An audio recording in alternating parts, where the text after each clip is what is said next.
Hello, you. President Trump today taking credit for some record-breaking economic activity since he won office.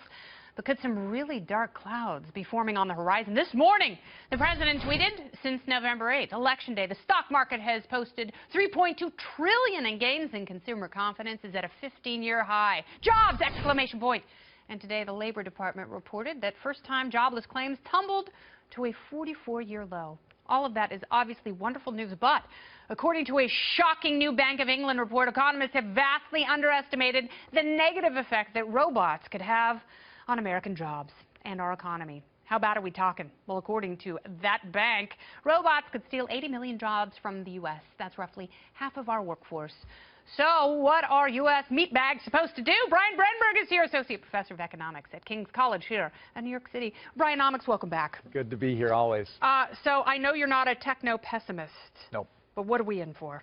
Well, we're in for a lot. I mean, it's absolutely true that the technology is advancing at a pretty rapid rate, and it's going to displace a lot of jobs. You mentioned the Bank of England report. McKinsey did a study that found that proven technology today could lead to 45% of current jobs disappearing over the next several years. Yeah. Now, we're talking about a longer time frame there. But yes, the economy is changing, and automation is changing it more than anything else. I'm not a techno-pessimist, but I am a pessimist about politicians because they've got their head in the sand on this one, yeah. And they're talking about trade, and they're talking about tariffs and NAFTA, and they're totally ignoring what's really reshaping the economy, and that is technology and that is automation. That's really interesting because there has been this big push to bring back manufacturing to the United States, but for a lot of companies who are going to try to save money, like, great, you know, we'll have these giant warehouses, but they're going to be almost fully automated. They're not going to be staffed with humans. Yeah, I mean, first of all, look, we're manufacturing here more today than we ever have before. So that's point number one. It's the employment that's gone away, not the manufacturing production.